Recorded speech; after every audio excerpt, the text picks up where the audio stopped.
खनन विभाग की टीम पर हमला करने की घटना ने साबित कर दिया है कि अवैध बालू तस्करों के हौसले कितने बुलंद हैं। एक खास रिपोर्ट आपके लिए।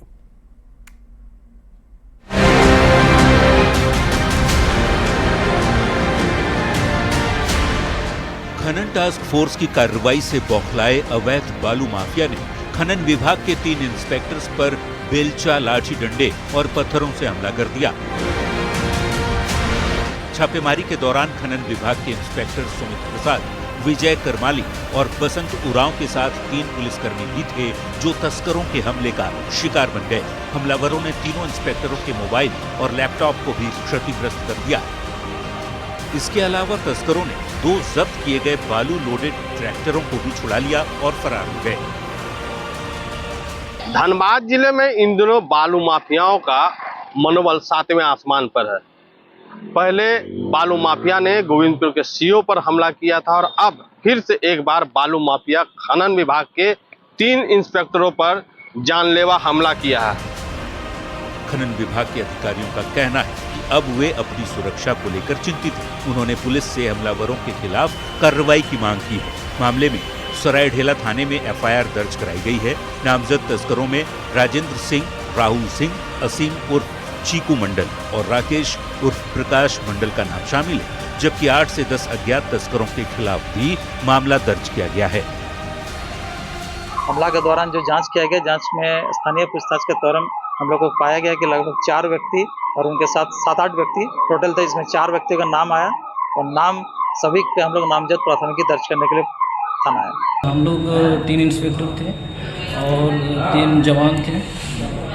तीनों पे हमला किया इन लोगों ने। इसमें हमारी जो सरकारी गाड़ी थी उस पर हमला किया है और मोबाइल मेरा क्षतिग्रस्त हुआ है, मोबाइल को क्रश कर दिया है। इसे लेकर अब पुलिस छानबीन में जुट गई है, लेकिन जिस तरीके से बालू माफियाओं का मनोबल बढ़ा हुआ है, इससे कहीं न कहीं खनन विभाग के अधिकारी और इंस्पेक्टरों पर एक भय का माहौल बनता जा रहा है। संजय गुप्ता, न्यूज़ 18 धनबाद। के दौरान प्राचीन शिव मंदिर की बाउंड्री वॉल तोड़ने का लोगों ने विरोध किया। लोग मेदिनीनगर निगम के खिलाफ सड़क पर उतरे और साहित्य समाज चौक को जाम कर दिया। भारत माता चौक पर यह शिव मंदिर है। सड़क जाम कर रहे लोगों को समझाने में सदर सीओ और थाना प्रभारी जुटे रहे। लोगों का आरोप है कि बिना नोटिस दिए मंदिर की 4 दीवारी को तोड़ा गया है। नगर निगम की ओर से पूरे मामले पर सफाई दी गई है। इधर सीओ ने पूरे मामले की जांच की बात कही है। तो 2 तस्वीरें इस समय आपकी टेलीविजन स्क्रीन पर हैं। पहली तस्वीर, मंदिर की दीवार को तोड़ा गया है, 4 दीवारी को तोड़ा गया है और उसके बाद लोगों का गुस्सा किस कदर भड़क गया। दूसरी तस्वीर से आप समझ सकते हैं लोगों को समझाने में सीओ जुटे हुए हैं। सीओ ने पूरे मामले की जांच की बात भी कही है, लेकिन लोग लगातार कार्रवाई की मांग पर अड़े हुए हैं। तो भारत माता चौक पर यह शिव मंदिर है जिसकी 4 दीवारी को तोड़ा गया है, बाउंड्री वॉल को तोड़ा गया है। बिना किसी सूचना के मंदिर के बाउंड्री को ध्वस्त कर दिया जाता है और यहाँ के पुजारी नारायण पांडे जी के साथ भी धक्का मुक्की और अभद्र व्यवहार किया जाता है। जितने भी धर्मस्थल हैं, सभी धर्मों के आप उनको नोटिस करिए, उनका नापी करिए। ऐसे बहुत से धर्मस्थल हैं जो रोड पर हैं और शहर में रोड पर सबको जानता है, लेकिन उनके प्रति आपका हिम्मत नहीं है तोड़ने का। लेकिन हिंदुओं के साथ ये अन्याय है, इसको हम सहन नहीं करेंगे। लोगों को समझाया गया है, इनका कुछ डिमांड्स है कि कुछ निचले स्तर के कर्मियों के द्वारा कुछ लापरवाही की गई है, जिसको लेकर नगर आयुक्त सर ने आश्वस्त किया है कि अगर इसके ऊपर जो भी है वो जांच करके और अगर वो दोषी पाए जाएंगे तो कार्रवाई की जाएगी। और साथ ही इसको जो रिस्टोरेशन का प्रोसेस है, अगर ये उस तरीके का पाया जाता है तो रिस्टोरेशन भी किया जाएगा। और झारखंड की राजनीति में लंबे समय तक किंग मेकर या सत्ता में भागीदार रहे आजसू सुप्रीमो सुदेश महतो की सरकारी बंगले से विदाई होने जा रही है। जिस बंगले में आजसू चीफ 15 साल तक रहे, उसे खाली करने का फरमान हेमंत सरकार ने जारी कर दिया है। क्यों खाली कराया जा रहा है सुदेश महतो से सरकारी आवास और इसका होने जा रहा है यह आलीशान बंगला, एक रिपोर्ट के जरिए बताते हैं।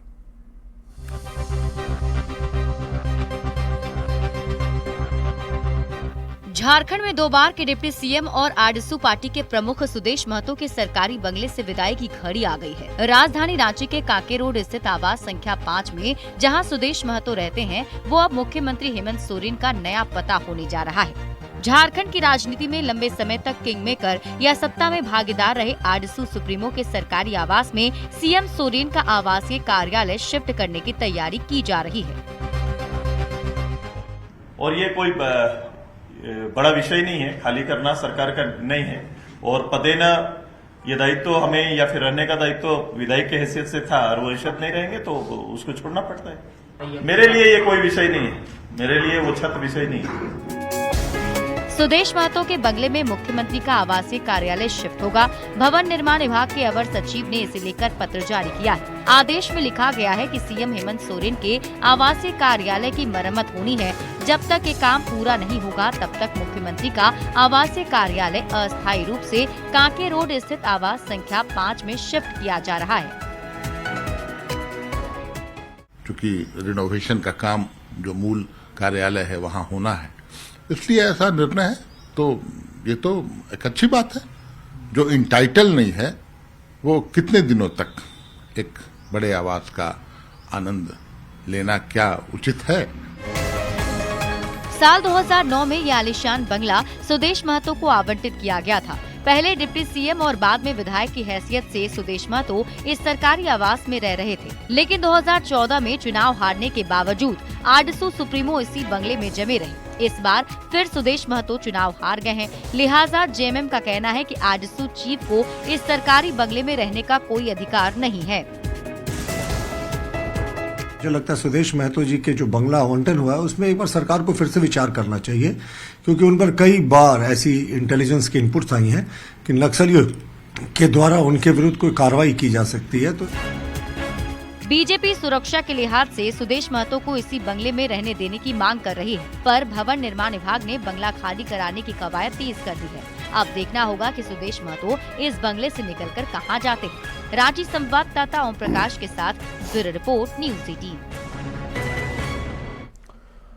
और इसी बीच बड़ी खबर मिल रही है हेमंत सोरेन से जुड़ी। इस वक्त की बड़ी खबर, सीएम हेमंत सोरेन 21 दिसंबर को लौटेंगे रांची। केरल से 21 दिसंबर को रांची के लिए रवाना होंगे। केरल से आंध्र प्रदेश पहुंचेंगे हेमंत सोरेन। 21 दिसंबर को तिरुपति मंदिर में पूजा अर्चना करेंगे। पत्नी कल्पना सोरेन साथ में रहेंगी।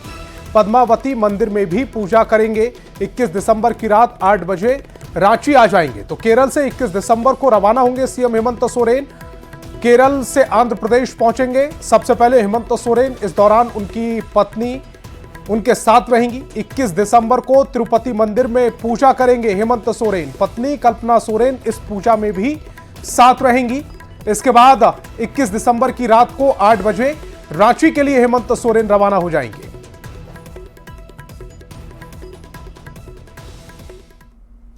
बड़ी खबर बोकारो से, जहां सड़क किनारे मिली दवा को जलाकर नष्ट कर दिया गया। यह दवा किसके इशारे पर, ये जो दवा थी वो किसके इशारे पर जलाई गई, इसकी जानकारी किसी को नहीं है। यह दवा आईटीआई मोड़ रामगढ़ NH 4 लेन किनारे फेंकी गई थी। मामला सामने आने के बाद ड्रग इंस्पेक्टर मौके पर पहुंचे और सैंपल कलेक्ट कर जांच की बात कही जा रही थी, लेकिन इस दवा की रिपोर्ट आने से पहले ही इसे जला दिया गया। बोकारो सिविल सर्जन ने इसे गंभीर मामला बताया है और जांच का भरोसा दिया है।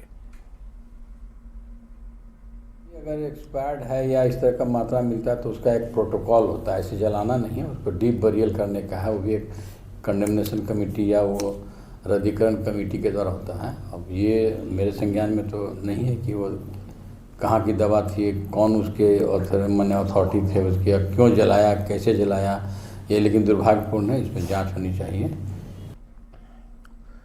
और रांची से बड़ी खबर मिल रही है। CUJ में छात्रा से छेड़खानी मामले से जुड़ी इस वक्त की बड़ी खबर आपकी टेलीविजन स्क्रीन पर। आरोपी छात्र शिवम कुमार को निष्कासित कर दिया गया है। CUJ VC के आदेश पर यह कार्रवाई हुई है। जांच कमेटी की रिपोर्ट आने के बाद फैसला लिया गया। चाइनीज विभाग का छात्र है आरोपी, पहले ही उसे सस्पेंड किया जा चुका है। आरोपी पीयूष रंजीत भी सस्पेंड है। दोनों पर कार्रवाई हो सकती है। दोनों आरोपी पर जांच जारी है। 6 दिसंबर को छात्रों ने प्रदर्शन किया था। दोनों पक्ष की ओर से छात्र उतरे थे। छात्रा के साथ छेड़खानी बदसलूकी मामले में ये कार्रवाई की गई है।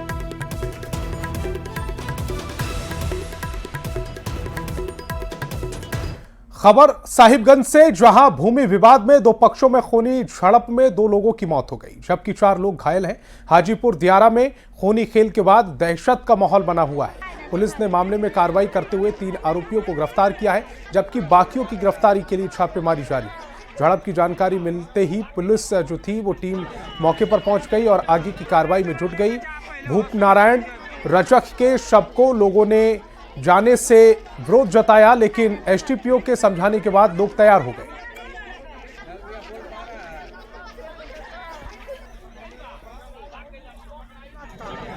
हम सबसे सलामत से किए थे, सब कुछ का बॉन्ड भी बना था, सब कुछ हुआ था, हम लोग मिली जुली राजी थे।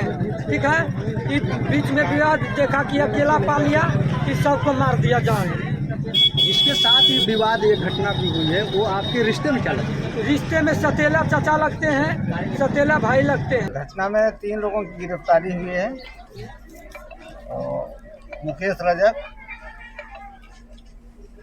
और उनकी पत्नी और बेटा, इनकी गिरफ्तारी, 3 लोगों की गिरफ्तारी हुई है। अभियुक्त कितने हैं?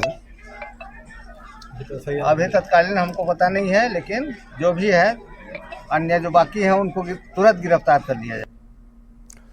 और हजारीबाग से बड़ी खबर मिल रही, NH 33 पर सिंघानी में सड़क हादसा हुआ है। सड़क हादसे में एक डॉक्टर की मौत हो गई। रांची से पटना जा रहे थे डॉक्टर राजेश कुमार, धुर्वा के रहने वाले हैं। डॉक्टर राजेश खुद कार ड्राइव कर डॉक्टर जा रहे थे। शेख भिखारी मेडिकल कॉलेज अस्पताल में मोर्चरी में उनके शव को सुरक्षित रखा गया है। तो हजारीबाग से इस वक्त की और दुखद खबर आप तक पहुंचा रहे हैं। NH 33 पर सिंघानी में सड़क हादसा हुआ। सड़क हादसे में एक डॉक्टर की मौत हो गई। रांची से पटना जा रहे थे डॉक्टर राजेश कुमार, जो इस हादसे का शिकार हुए हैं। धुर्वा के रहने वाले हैं डॉक्टर राजेश, खुद कार ड्राइव कर रहे थे। शेख भिखारी मेडिकल कॉलेज अस्पताल के मोर्चरी में उनके शव को सुरक्षित रखा गया है।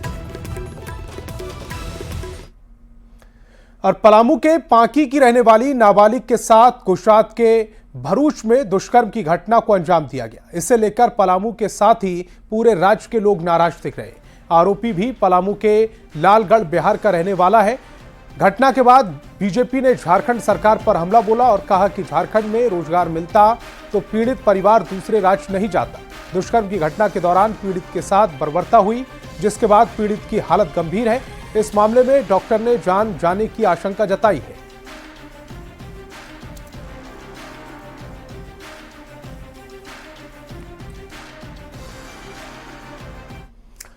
वडोदरा में झारखंड की दुष्कर्म पीड़ित नाबालिग का इलाज चल रहा है। इस मामले में झारखंड सरकार की ओर से जो एक टीम वडोदरा के SSG अस्पताल पहुंची है और पीड़ित के इलाज का जायजा लिया। पूरे मामले पर झारखंड सरकार की पंचायती राज मंत्री दीपिका पांडे सिंह ने पीड़ित को तत्काल इलाज के लिए 4,50,000 का चेक दिया। साथ ही कहा कि अगर आगे इलाज की जरूरत पड़ती है तो झारखंड सरकार पीड़ित को एयरलिफ्ट करने के लिए भी तैयार है। कहीं समाज में एक व्यथित करने वाला, मन को व्यथित करने वाला इस तरह का घटना है। आप लोग भी जब हम लोग से एक महिला के बारे में जब इस तरह का सवाल करते हैं तो हम लोग भी सोचने में मजबूर हो जाते हैं कि क्या जवाब दे। इस समाज को आखिर कैसे संस्कार पैदा किया जाए, कैसे चेतना पैदा किया जाए। एक चिकित्सक हूँ और चिकित्सक के नज़रिए से वो ग्रीवियस इंजरी में आता है और उसकी जान भी चली जाती है। और रॉड जैसी चीज़ का इस्तेमाल यदि किया जाता है वो तो फिर इन्फेक्टेड इंजरी होता है और एकदम लाइफ थ्रेटनिंग है और कभी भी उसकी मृत्यु हो सकती है। उसको बचाना बहुत मुश्किल होता है। गुजरात के भरूच में जिस तरह से पलामू की 10 वर्षीय मासूम बच्ची के साथ दुष्कर्म का मामला सामने आया है, कहीं न कहीं समाज के लिए एक कलंकित करने वाली है घटना सामने आ रही है। आपको बता दूं कि पलामू ज़िले की अगर हम बात करें तो झारखंड में पलामू ज़िला ऐसा ज़िला है जहां से हर साल सैकड़ों लोग पलायन करते हैं। रोजगार के अभाव में लोग पलायन करते हैं और लगातार इस तरह की घटनाएं होती है।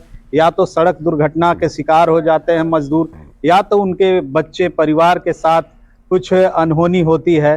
जिस तरह से भरूच की जो घटना सामने आई है, ये पांकी के रहने वाले एक मजदूर जो कि सरिया का काम भरूच में करते थे और उनकी 10 वर्ष की बच्ची के साथ जिस तरह से निर्भया कांड जैसी जघन्य घटना हुई है, उसके बाद से पलामू में भी जो लोग हैं, सामाजिक सरोकार से जुड़े लोग हो या राजनीति से जुड़े लोग, सभी की अलग अलग प्रतिक्रिया आ रही है। सभी का कहना है कि अगर अपने ही राज्य और प्रदेश में, जिले में अगर उन्हें रोजगार मिले तो मजदूर बाहर पलायन नहीं करेंगे और इस तरह की वारदात नहीं होगी। नीलकमल, न्यूज़ 18 पलामू। रांची के ग्रामीण इलाकों खासकर बुड़मू में अपराधी उग्रवादियों की तरह दहशत फैला रहे। इन आपराधिक तत्वों के खिलाफ कार्रवाई करने के लिए रांची डीआईजी ने ग्रामीण थाना प्रभारियों को कड़े निर्देश दिए।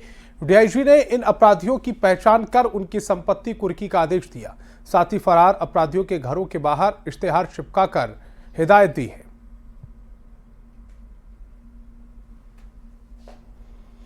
गुमला में पुलिस ने अवैध नशा के खिलाफ कार्रवाई की। पुलिस ने ब्राउन शुगर का कारोबार कर रहे 2 युवकों को गिरफ्तार कर जेल भेज दिया। इनमें मोहम्मद शहनवाज खान, मोहम्मद अकील अहमद शामिल हैं। एसडीपीओ ने बताया कि जर्जर मकान में कुछ लोग ब्राउन शुगर पी रहे थे और खरीद बिक्री भी कर रहे थे। आरोपियों के पास से 23 ग्राम ब्राउन शुगर बरामद की गई है, जिसकी कीमत 1,25,000 रुपए बताई जा रही है। 16 ग्राम उससे प्राप्त होता है। उससे जब कड़ाई से पूछताछ किया था कि इस मादक पदार्थ का कहाँ से आपको मिलता है, तो उन्होंने बताया कि हमने इस्लामपुर निवासी एक अकील अहमद है, वही हमको सप्लाई करता है। उसके पश्चात जब उसके यहाँ छापामारी किया गया तो उसका घर शटर बंद था। जब आवाज़ दिया गया तो खोलने के बाद उसके यहाँ से लगभग 23 ग्राम एक मादक पदार्थ जो ब्राउन शुगर जैसा प्रतीत हो रहा है, उससे रिकवरी विधिवत रूप से।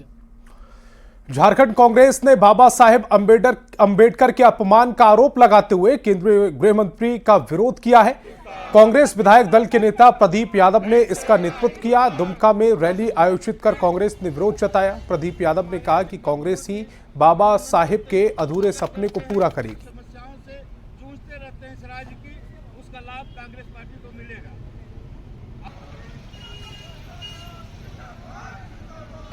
नहीं चलेगा, देश चलेगा संविधान से, बाबा साहब के बताए हुए रास्ते से। कांग्रेस ने ठाना है कि बाबा साहब जो तुम्हारा मिशन अधूरा है, कांग्रेस उसे पूरा करके दिखाएगी, सबको न्याय दिला के दिखाएगी। इसलिए गृह मंत्री इस्तीफा दे। कांग्रेस आज सड़क पर है राहुल जी के नेतृत्व में, और ये लड़ाई लंबी चलेगी जब तक हमें मंजिल प्राप्त नहीं होगा। न्यूज 18 के संग कुंभ के हर रंग को देखिए हमारे YouTube चैनल न्यूज 18 कुंभ पर। आपको महाकुंभ की हर जानकारी मिलेगी। अगर अब तक आपने चैनल को सब्सक्राइब नहीं किया है तो जल्द से जल्द चैनल को सब्सक्राइब कर लीजिए।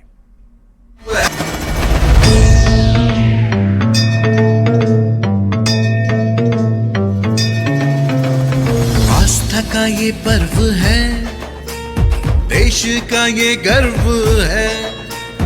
आस्था का ये पर्व है, देश का ये गर्व है। धरती का ये श्रृंगार है, मोक्ष का ये द्वार है।